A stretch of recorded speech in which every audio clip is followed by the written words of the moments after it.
Shalom, irmãos, que o Eterno abençoe a todos.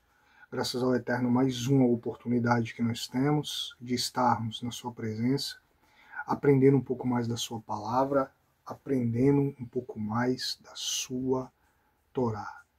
Irmãos, vamos continuar com o nosso estudo. Yeshua foi filho biológico de José e Maria?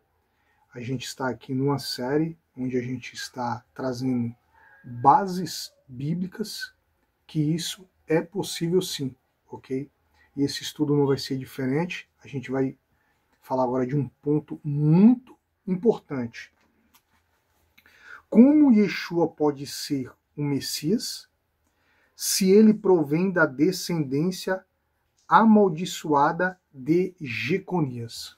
Nós vamos estar falando sobre isso e as dúvidas com certeza vão ser tiradas nesse estudo.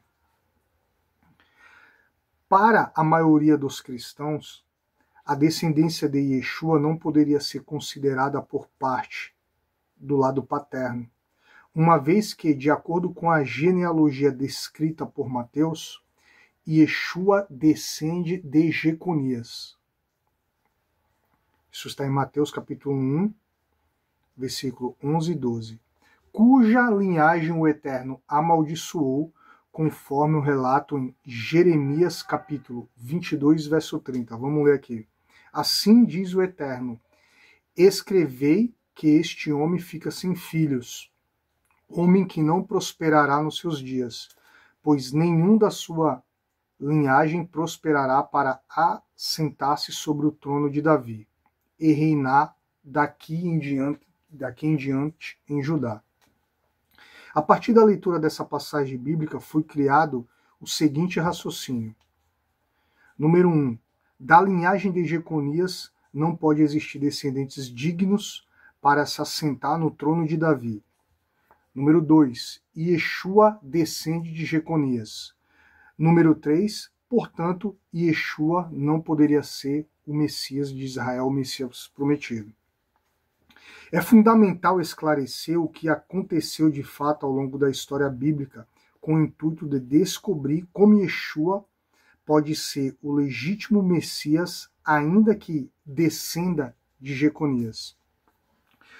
Tornando-se como base a genealogia de Mateus, Josias foi o pai de Jeconias. Jeconias foi o pai de Salatiel. Salatiel foi o pai de Zorobabel, conforme está em Mateus capítulo 1, versículo 11 e 12.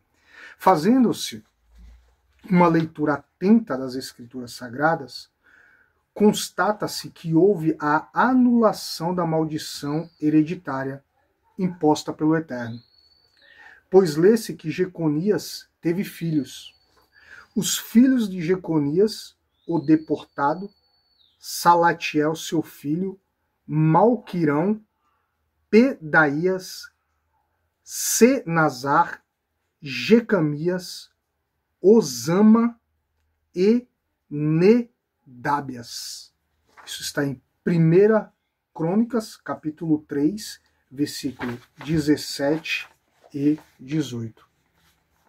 E com relação a um de seus netos, de nome Zorobabel, o Eterno declara o seguinte, isso está em Ageu capítulo 2, verso 23. Naquele dia, diz o Eterno, Adonai dos exércitos, tomar-te-ei Zorobabel, servo meu, filho de Salatiel, diz o Eterno, far-te-ei como um anel de selar, porque te escolhi, diz o Eterno dos exércitos. Okay? Ageu capítulo 2, verso 23. Além disso, a própria Escritura registra o momento em que o Eterno prometeu trazer os herdeiros de Jeconias para serem plantados em terra boa. Isso está escrito em Jeremias capítulo 24, verso 6. Porei os meus olhos sobre eles, para seu bem, e os farei voltar a esta terra. Edificá-lo-ei e não o demolirei, e plantá-lo-ei e não os arrancarei. E não os arrancarei. Jeremias capítulo 24, verso 6.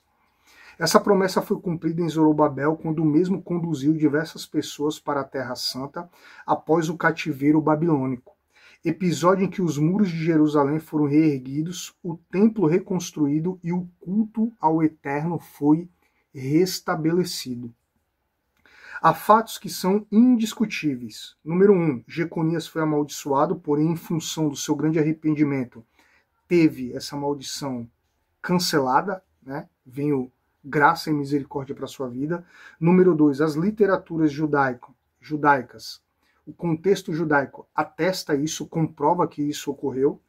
Número 3, consequentemente, Jeconias foi considerado digno de ser ancestral do nosso Mashiach, do nosso Messias Yeshua.